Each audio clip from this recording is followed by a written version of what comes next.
Suivant PV d'audition de partie civile, Côte 1058 en date du 11 septembre 2012. Monsieur Bapa Tessadou Diallo,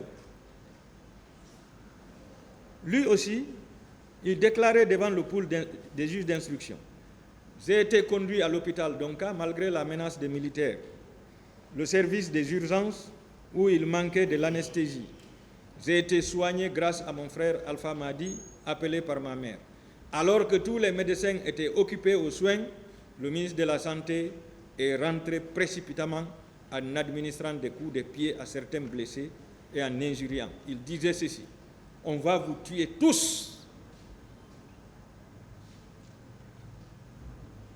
Vous êtes des maudits, des bâtards, vous voulez saboter notre pouvoir.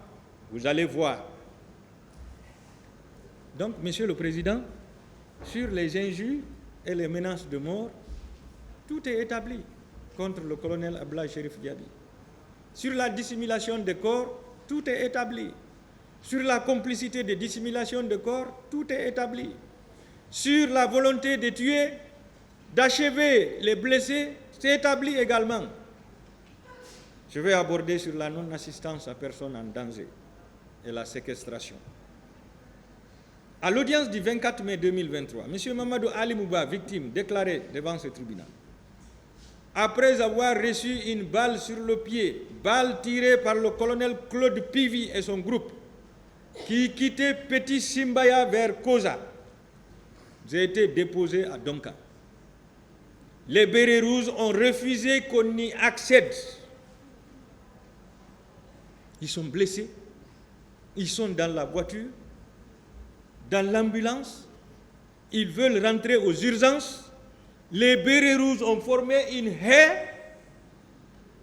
Ils ont empêché ces blessés-là d'y accéder. Après les discussions, un des responsables de ces bérets rouges déclarait que cela ne dépendait pas d'eux,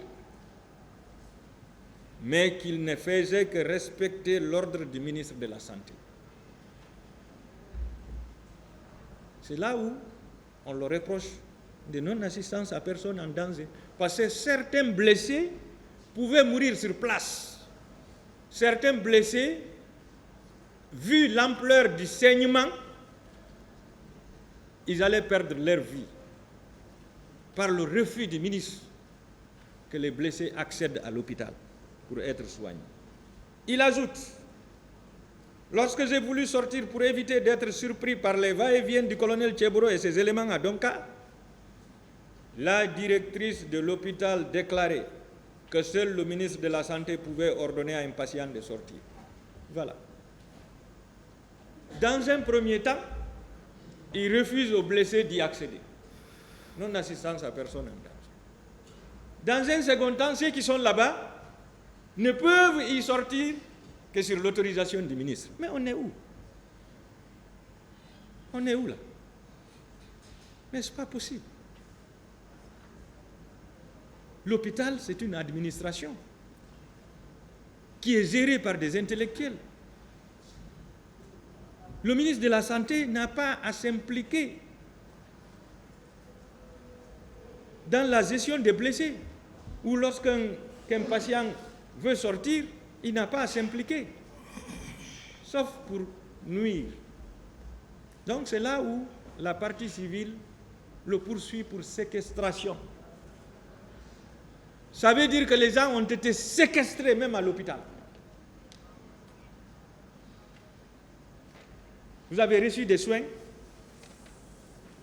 vous vous êtes rétabli, vous êtes en forme, vous voulez rentrer, on ne vous laisse pas rentrer parce que le ministre n'a pas ordonné. C'est une séquestration.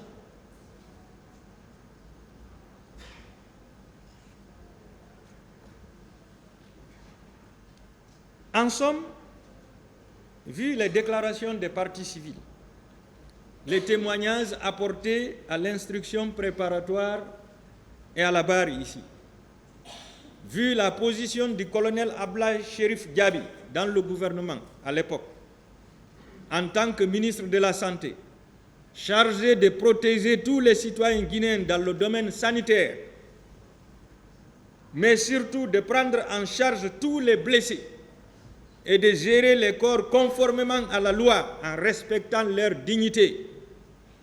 Vu la violation de son serment d'Hippocrate, vu les violences et injures exercées sur les victimes, vu la complicité dans la disparition des corps,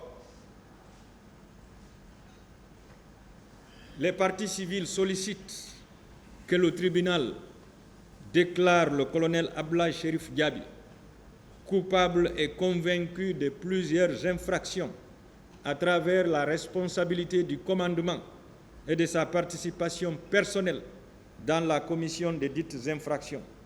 Il s'agit entre autres de menaces de mort, injures, violences, complicité d'assassinat, complicité de dissimulation de corps, non-assistance de personnes en danger, séquestration. Vous le déclarerez coupable et convaincu de toutes ces infractions. Le troisième accusé, c'est le colonel Claude Pivy, dont je ne vais pas m'étendre trop sur lui.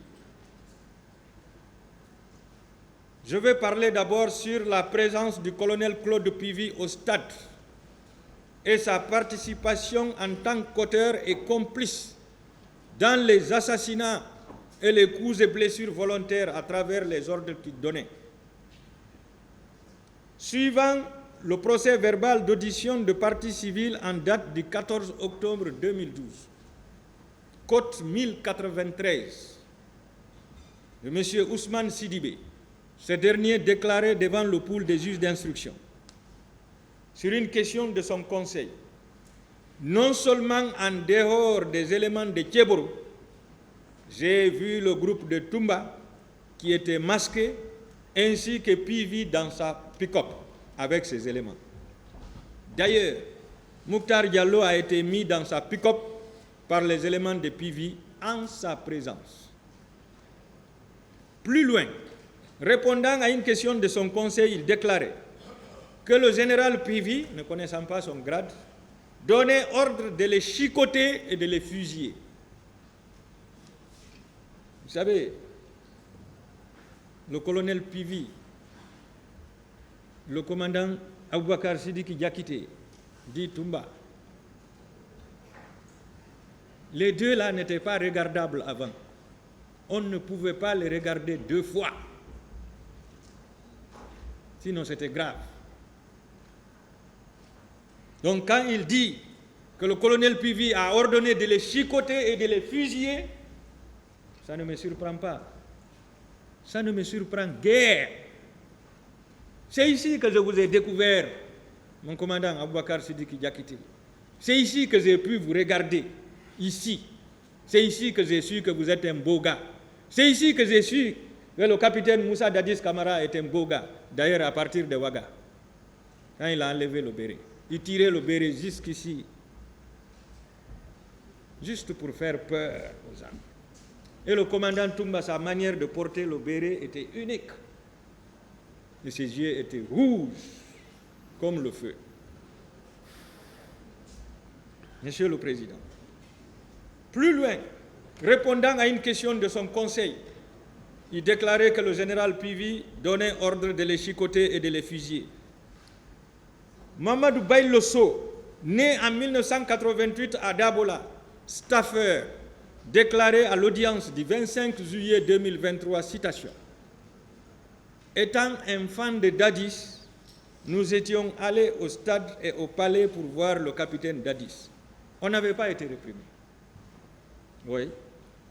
La manifestation organisée par le mouvement Dadis doit rester au stade du 28 septembre au mois de mars 2009. Les gens ont assisté massivement parce que c'est la jeunesse qui avait été appelée. Personne n'a été réprimé. Personne. Elle a été encadrée. La manifestation organisée au Palais du Peuple par le CNDD devant son président et tous les membres du CNDD, tous comment dirais-je, les élus locaux, personne n'a été réprimé. Parce que nous tous, on était fans de Dadis. Nous tous. Toute la jeunesse était fan de Dadis. Alors, par rapport à ces éléments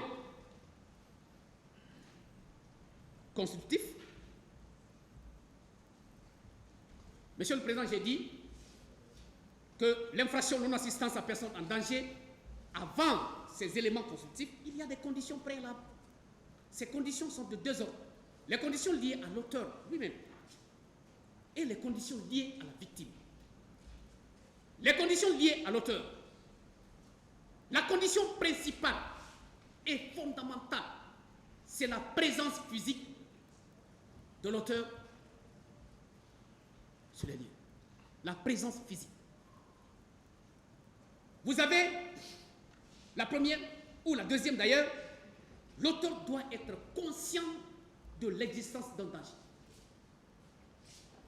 Être conscient de l'existence d'un danger, c'est parce que vous êtes proche de ce danger-là, d'une manière ou d'une autre, de manière spontanée ou de manière ou sur appel. Mais l'auteur doit être conscient de l'existence d'un danger. Et être conscient de l'existence d'un danger, cela suppose que vous êtes présent. Sans cette condition, on ne peut pas le retenir. La deuxième, qu'il a eu l'occasion d'apporter secours, sans pour autant qu'il risque sa vie elle-même. Mais il a refusé. Il a eu l'occasion d'assister, sans pour autant que lui-même ne soit victime de ces mêmes faits, mais il a refusé de le faire. Ça aussi, à cette condition-là, il n'y a que cette condition est assortie de la présence physique de l'auteur. Je suis au stade du 28 septembre.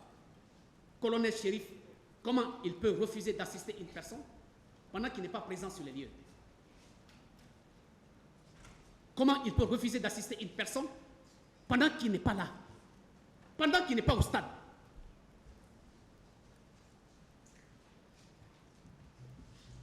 Autre condition, Monsieur le Président,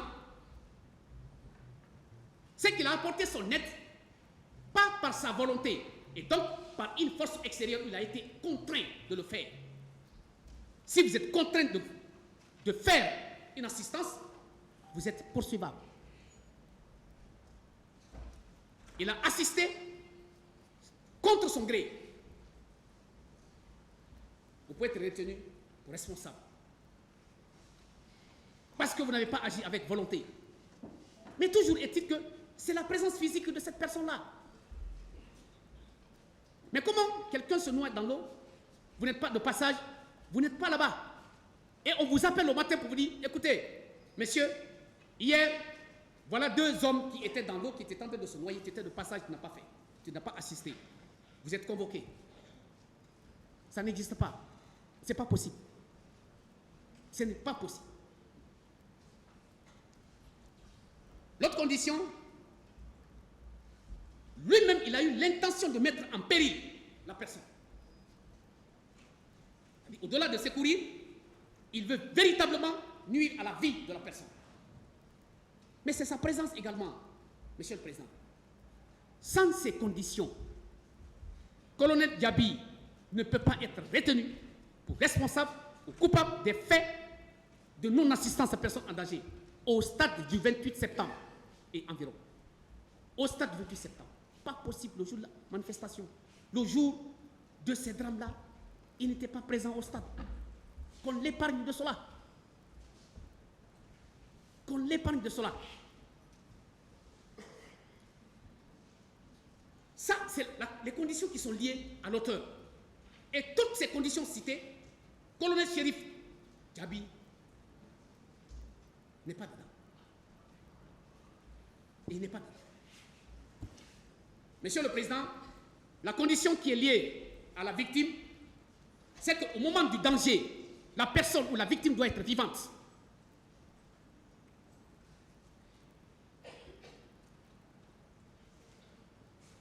Ces manifestants étaient au stade du 28 septembre. J'étais sain, sauf quand je partais là-bas. Mais si ce monsieur n'était pas présent, mais on ne peut pas le tenir responsable pour ça. C'est pratiquement impossible, ça. C'est pratiquement impossible. Que le primitif soit très fidèle à cela. Alors, outre ces conditions, Monsieur le Président, il y a des éléments constitutifs. Les éléments constitutifs de cette infraction. Les 3 éléments, le premier ne fait l'objet d'aucun commentaire. C'est l'élément légal de l'infraction. C'est les dispositions des articles 297 et 298 du Code pénal qui punissent des peines allant de 1 à 5 ans d'une amende variant entre 1 million à 5 millions de francs guinéens, si je m'abuse. L'élément matériel, Monsieur le Président, il faut l'existence d'une menace. L'existence d'une menace à l'intégrité physique de l'auteur. Cet élément aussi fait défaut parce que le colonel Chérif, pour qu'il se décide d'organiser cette menace à l'intégrité physique d'une personne quelconque, n'était pas présent au stade du 28 septembre, ce jour-là, le 28 septembre 2009. Qu'on lui reconnaisse ça au moins, qu'il n'était pas là. Il n'était pas là, ni de près, ni de loin. Colonel n'a pas été au stade du 28 septembre. Tout le parcours ce jour, le lendemain, le 29, le surlendemain, le 30, colonel n'a pas vu le stade du 28 septembre.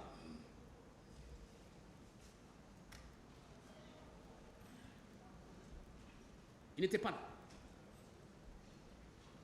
Que ça cesse.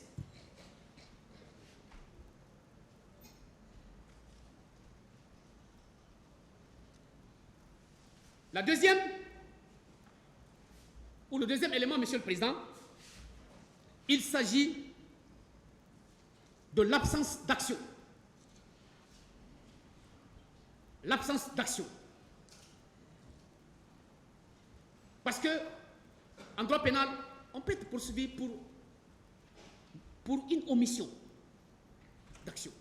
Le fait de ne rien faire, le fait de s'abstenir, le fait d'observer l'inertie face à un danger et que vous soyez présent, vous pouvez être poursuivi pour cette infraction-là, non-assistance à personne en danger. Et quand l'intéressé n'est pas là, quand il n'y a pas d'absence d'action, quand l'auteur lui-même n'est pas sur les lieux, on ne peut pas le retenir pour cette infraction à la loi pénale. On ne peut pas le retenir pour cette infraction à la loi pénale.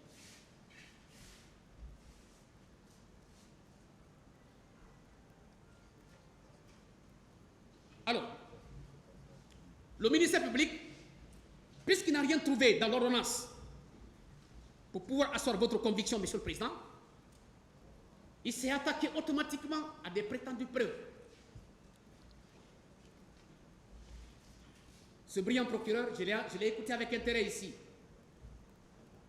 Au point même, il nous a distribué un peu les larmes. Mais nous, on essaierait